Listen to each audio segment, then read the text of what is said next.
ये टाइगर मछली के चक्कर में पानी में छलांग लगा देता है, लेकिन इसके हाथ एक भी मछली नहीं आती। दूसरी तरफ एक लड़का ये सब देखकर हंस रहा था, लेकिन वो टाइगर इसी लड़के की तरफ आ रहा था। लड़का ये सब देखकर डर जाता है और अपनी नाव की तरफ जाने लगता है। टाइगर लड़के के नजदीक पहुंचता, उससे पहले लड़का नाव में चढ़ जाता है और अपने उस पानी के ढांचे को भी ऊपर खींचने लगता है, लेकिन टाइगर ने ढांचे को पकड़ रखा था। लड़का केवल अपना बचाव देख रहा था, लेकिन टाइगर को एक सहारे की जरूरत थी। टाइगर पानी में घूम रहा था, वो नाव के ऊपर जाना चाहता था। लड़का उसे डांट लगाता है। टाइगर की आंखों में मासूमियत झलक रही थी। हर कोई एक जिंदगी पाने के लिए अपना बचाव करता है। लड़का टाइगर की कोई मदद नहीं करने वाला था, क्योंकि इसे भी अपना बचाव करना था। धीरे धीरे रात हो जाता है। टाइगर ने अभी नाव को पकड़ रखा था। लड़के को ये सब देखकर तरस आ गया था। लड़का एक फट्टे को लटकाकर अपने ढांचे में चला जाता है। टाइगर ढांचे को पकड़कर नाव के ऊपर चढ़ गया था। टाइगर को थोड़ी राहत महसूस होती है। अगली सुबह लड़का ढांचे पर बैठा था, जिसे जोरों की भूख लगी थी। मुख मिटाने के लिए एक मछली का शिकार करता है। मछली काफी बड़ी थी। मछली खुद का बचाव करने के लिए तड़प रही थी। लड़का अपनी भूख मिटाने के लिए तड़पती मछली को शांत कर देता है, लेकिन लड़के को दुख होता है कि उसने किसी की जान ली है। अब लड़का अपनी भूख मिटाने के लिए एक बड़ी मछली को पकड़ लेता है। मछली अपनी जान बचाने के लिए तड़प रही थी। लड़का तड़पती मछली को शांत कर देता है, लेकिन लड़के को दुख था कि उसने किसी की जान ली है। वो ऊपर वाले का शुक्रिया करता है। फिर लड़का नाव के पास जाता है और उस मछली को नाव में फेंक कर टाइगर को बाहर बुलाता है। कई दिन से भूखा टाइगर अपनी भूख मिटाता है। लड़के में एक दया थी, वो जानवरों के दर्द को पहचान सकता था। अब लड़का धीरे से नाव के ऊपर चढ़ता है और डंडे को उठाने की कोशिश कर रहा था। तभी टाइगर बाहर आ जाता है। लड़का बहुत ज्यादा डर गया था और लड़के के चेहरे पर एक मछली लगती है। लड़का मछली को उठाकर टाइगर की तरफ फेंकता है, लेकिन वो मछली उड़कर भाग जाती है। टाइगर को पछतावा होता है कि उसके हाथ से एक मछली निकल गई, लेकिन इनके लिए कुछ बड़ा होने वाला था। अचानक यहाँ एक मछलियों का तूफान आता है। सभी मछलियाँ उड़ने वाली थी। ये नजारा देखने में बेहद कमाल का लग रहा था। नाव में बहुत सारी मछलियाँ हो चुकी थी, लेकिन लड़के को टाइगर से खुद का बचाव भी करना था। वो टाइगर को डराते हुए एक बड़ी मछली अपने लिए उठाता है और उस मछली को खाकर अपनी भूख मिटाता है। लेकिन अब लड़का ठान लेता है कि उस खूंखार टाइगर को ट्रेंड करेगा, उसे एक समझदार जानवर बनाएगा, जिससे दोनों इस नाव पर आसानी से सफर कर सके।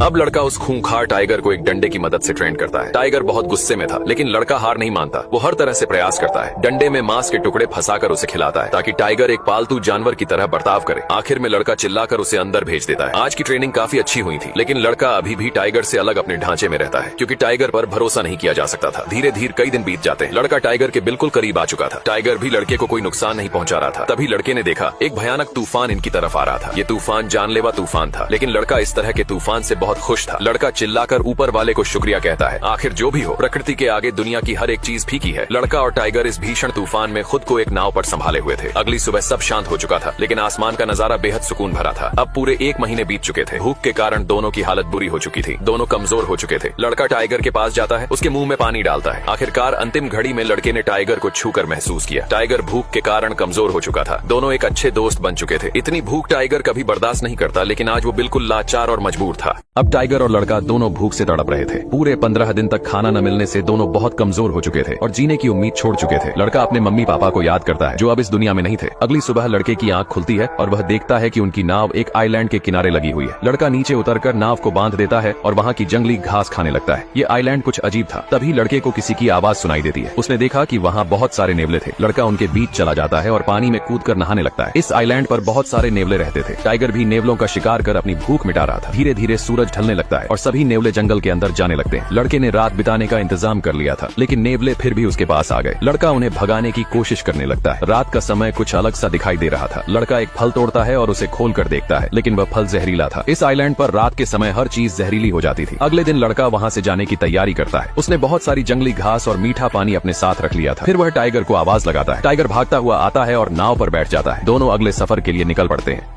अगले दिन लड़का यहाँ से जाने की तैयारी करता है। उसने नाव में बहुत सारी जंगली सब्जियां और पीने के लिए पानी भर लिया था। वह चिल्लाकर टाइगर को बुलाता है। टाइगर भागकर आता है और नाव पर बैठ जाता है। दोनों अगले सफर के लिए निकल पड़ते हैं। कई दिनों बाद वे समुद्र के किनारे पहुंचते हैं। लड़का रस्सी पकड़कर नाव को खींच रहा था, लेकिन उसमें अब जरा भी जोर नहीं बचा था। वह समुद्र के किनारे गिर जाता है। ये सफर काफी कठिनाइयों से भरा था। टाइगर नाव से नीचे उतरता है, लेकिन वह इतना कमजोर हो चुका था कि उसे चला भी नहीं जा रहा था। धीरे धीरे टाइगर जंगल की ओर बढ़ने लगता है। लड़का उसे ही देख रहा था और यही सोच रहा था कि टाइगर उसे एक बार पीछे मुड़कर जरूर देखेगा, लेकिन टाइगर बिना पीछे देखे जंगल में चला जाता है। तभी कुछ लोग आते हैं और लड़के की मदद करते हैं। हालांकि लड़का बहुत रो रहा था। लड़के की जान तो बच गई थी, लेकिन उसे इस बात का गहरा दुख था कि टाइगर ने एक बार भी पीछे मुड़कर नहीं देखा। वह टाइगर जिसके साथ लड़के ने कई महीने कठिनाइयों में बिताए थे। दोनों ने मिलकर उस दर्द को सहा था। यह एक गहरी दोस्ती थी, लेकिन एक तरफा दोस्ती थी। चाहे दोस्ती हो या प्यार, अगर वह एक तरफा हो तो दोनों ही जहर के समान होते हैं। ये कहानी यहीं समाप्त होती है। आपको ये कहानी कैसी लगी जरूर बताइए।